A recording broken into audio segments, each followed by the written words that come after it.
Hi friends, I'm Caro. Welcome to my YouTube channel. Today I'm scouring my shelves to share all of the Christmassy novels in my collection. So grab yourself a cuppa and settle in for a little show and tell. So today we'll just be talking about Christmas novels, and I've tried to list them from least Christmassy to most Christmassy. Yeah, and also they're not all going to be recommendations. These just happen to be the Christmas books that I have on my shelves. Okay, so the first one, if you've watched my 5 Christmas mysteries in 5 days videos, you already know that this one is not Christmassy. It is, however, very snowy and wintry, and it's set in December in Yorkshire. And I did find it atmospheric and cozy.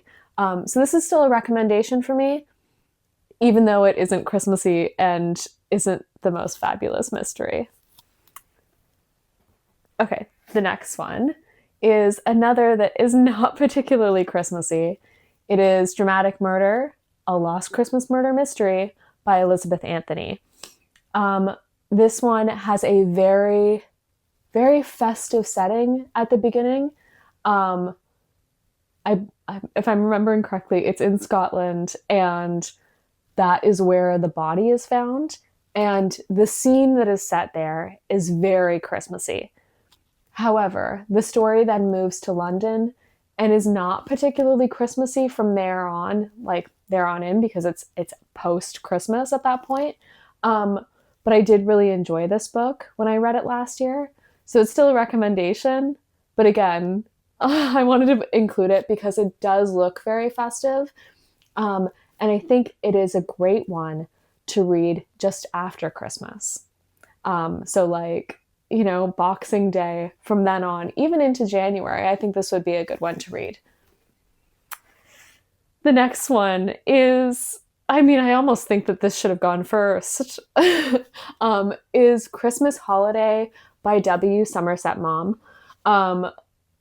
I actually had someone leave a comment on one of my videos recently that they had said that they read this book, and their reaction to it was basically like word for word, like the same as what my reaction was when I first read it.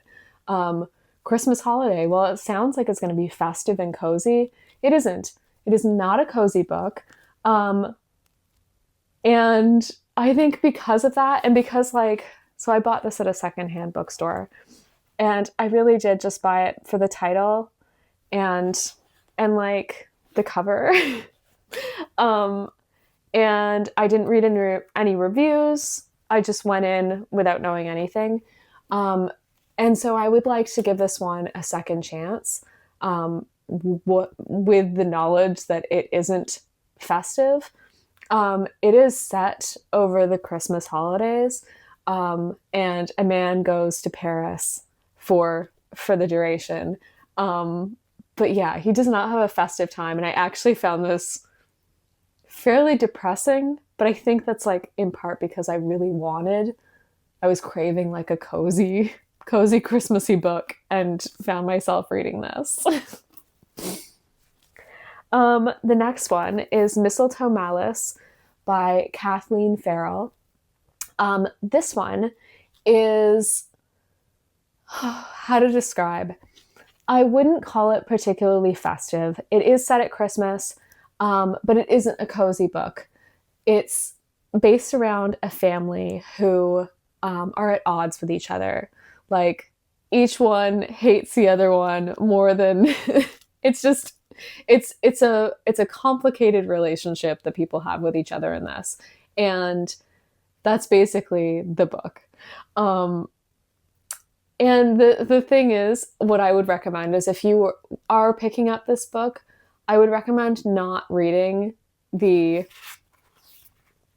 back cover copy, or like the insert, because it says that a tree, like, I think it says that a tree lights on fire.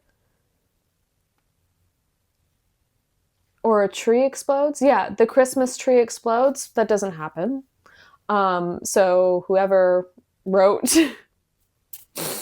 that either didn't read the book or like read really quickly.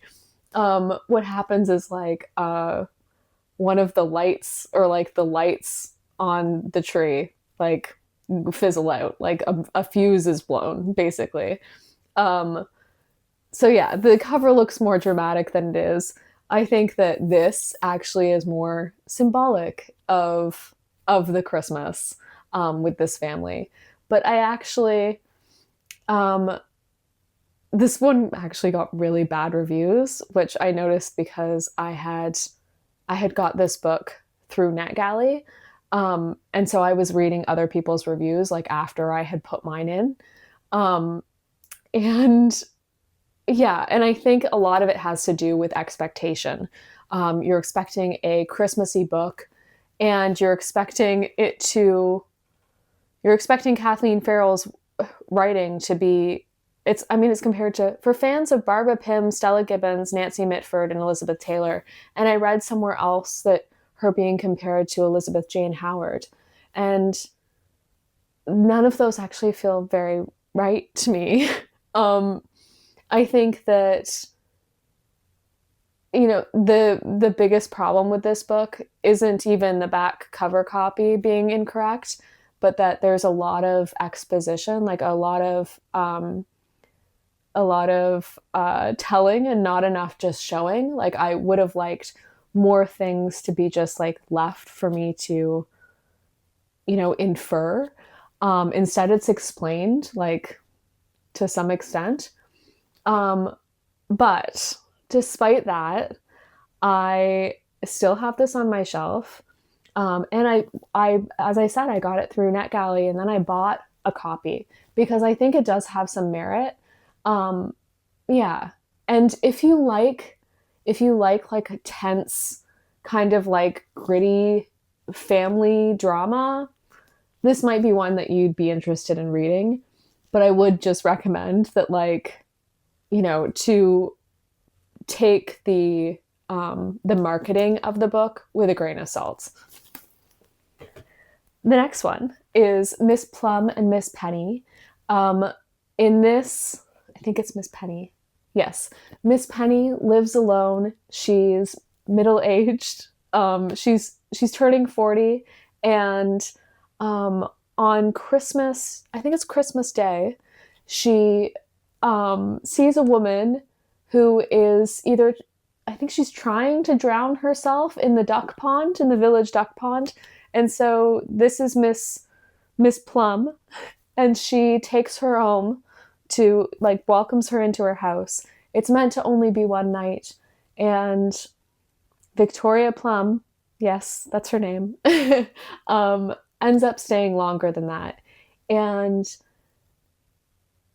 I think that this is like, it's not particularly Christmassy. There is a skating scene and a caroling scene, which is very cozy. However, I think that this is a really great book if you want to read about someone who falls back in love with their life. Miss Penny is at a place in her life where she feels stuck, and she wonders, like, if she lives like this very boring, routine-filled life because she enjoys it, or because she's, like, scared or hasn't pushed herself enough.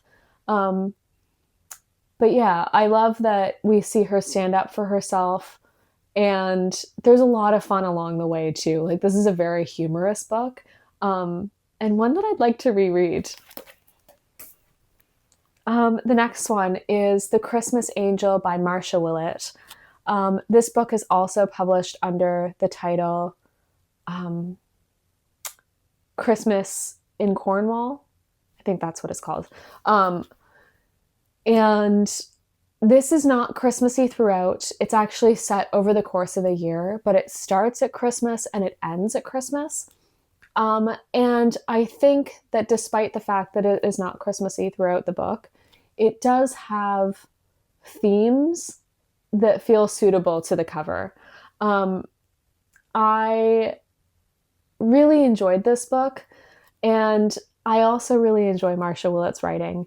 Um, she is often compared to Rosamund Pilcher. I have thoughts on that, which I will save for another time.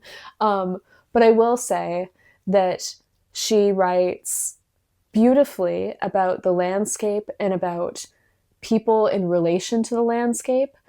And she writes really well about dogs too, and like people's relationships with animals.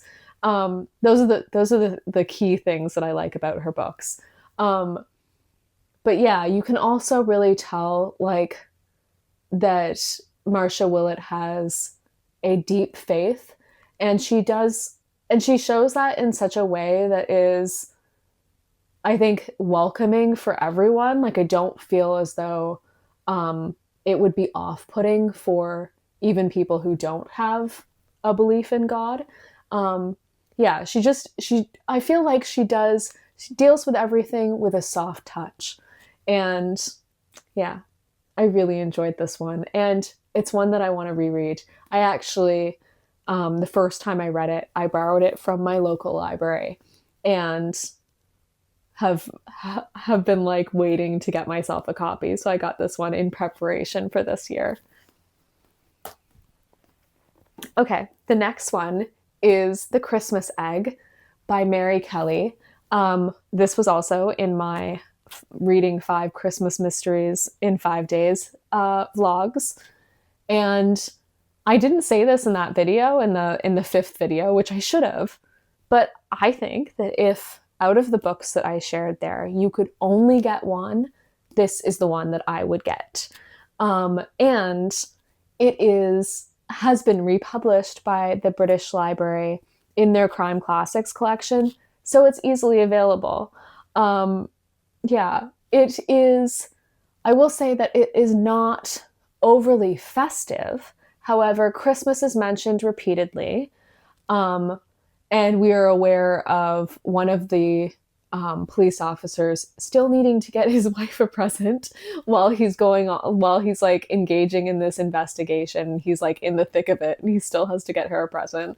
Um, yeah, and there's like descriptions of like this of London during Christmas. I felt very festive reading this. There's also like um, the person who is murdered is a Russian princess. There are stolen jewels. There is a snowy climax in the countryside in Kent. I can't recommend this enough. Like I really enjoyed it. Okay, the next one is High Rising by Angela Thirkell. This is the first book in her Barsetshire. Am I getting that right? I think so. her Barsetshire series. And it's been a while since I've read this one. So I know that it's set at during the Christmas holidays, and I know that Laura Morland, who is a successful novelist of light fiction, goes to the countryside, to their country home for Christmas with her son Tony, who's home from school. And a lot of this book is her trying to protect her friend George, who's also a writer, from his secretary, from his,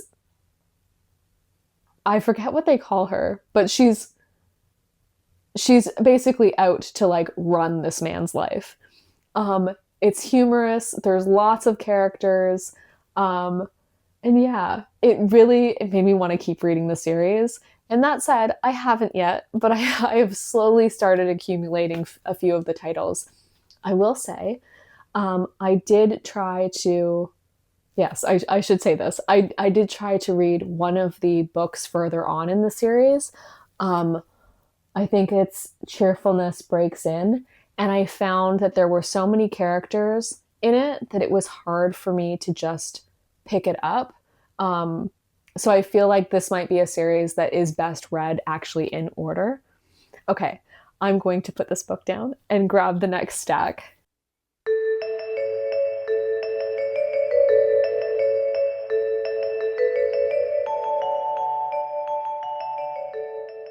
Okay, so we've got our second stack. The first one is Christmas at Thrush Green by Miss Reed. This is actually, I'm not sure if it's entirely written by Jenny Dearham or if Miss Reed started it and Jenny Dearham finished it. But this is the final book in Miss Reed's Thrush Green series.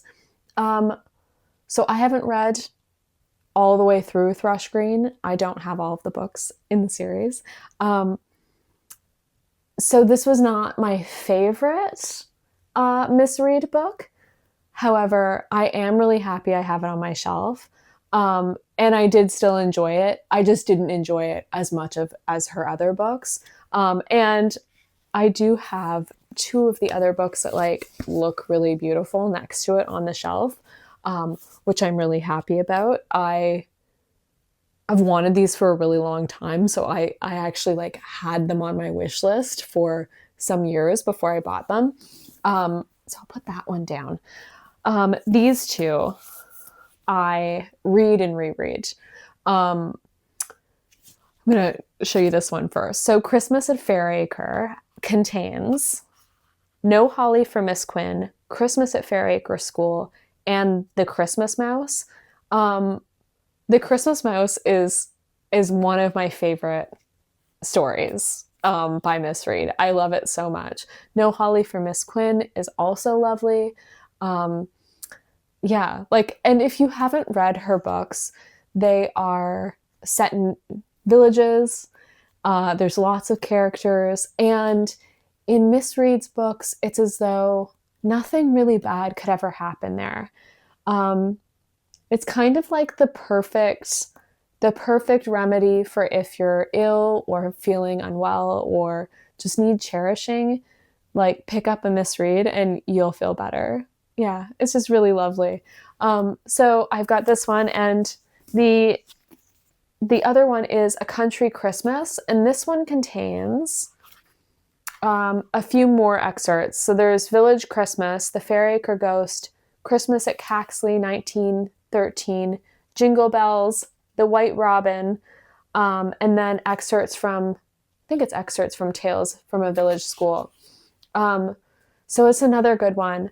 And I think that like even her non-Christmassy books really make you feel, I won't say festive, but like the Christmassy ones definitely do make you feel festive. But I would say like in general, her books, because they're like filled with so many like heartwarming scenes and lovely characters and they're very cozy. Like, I don't think you can help but feel good when you read them. And yeah, and at the end of the year, it's nice to treat yourself to something that's cozy and safe. So I can't recommend Miss Reed enough. The next one is The Perfect Mrs. Claus by Barbara Madison. Okay, so the best way to describe this book is to say that it is like a Hallmark movie in a book. There is no end of festive. It is, yeah, it's just supremely festive. The main character, Savannah, she ends up playing Mrs. Claus. I hope that's not too much of a spoiler. I don't think it is. Does it say it on the back? Yes. I mean, it's called The Perfect Mrs. Claus. But and it's like from the descriptions of the small store that she works in to the town, everything about it is like heartwarming and just like filled with festive cheer and descriptions of the scenes. And yeah, so if you're feeling like, I don't know, not festive, if you pick this book up, like, it's just like chock full of festive scenes. And I really love Barbara's writing. I've talked on here about her books Beach Rose Path and The Rocking of the Ocean. I don't think I've reviewed The Rocking of the Ocean actually on here, which I should do. I read that while we were away in Prince Edward Island. And I have a really bad habit of not reviewing the books that I read on holiday. Um, but they're books to read and reread. And she just creates like the most lovely and heartwarming settings and people, and like her descriptions of nature are lovely. And yeah. Okay. The next one is Taken by the Hand by O. Douglas.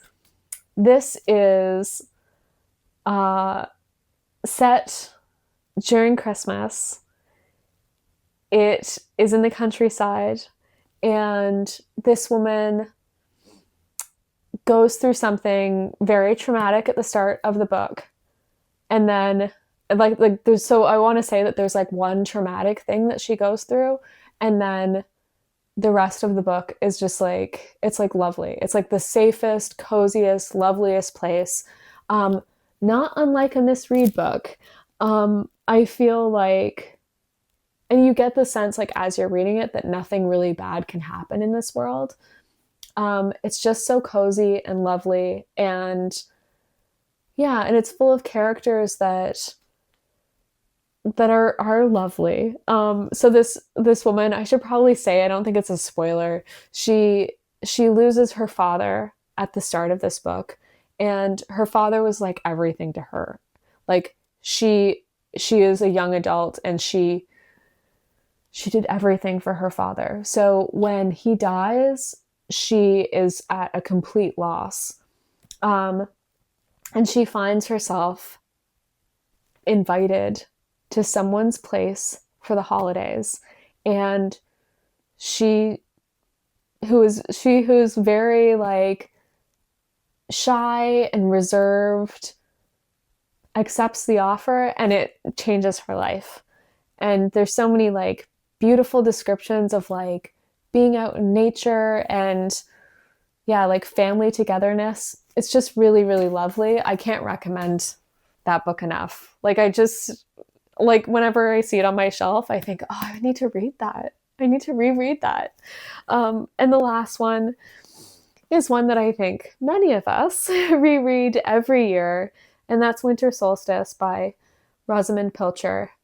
I love this book. I love this book so much. Rosamund Pilcher does such a great job at capturing, I don't know, at taking characters who are at the lowest points in their life and lifting them up. And it's small things. It's small things that change people's lives.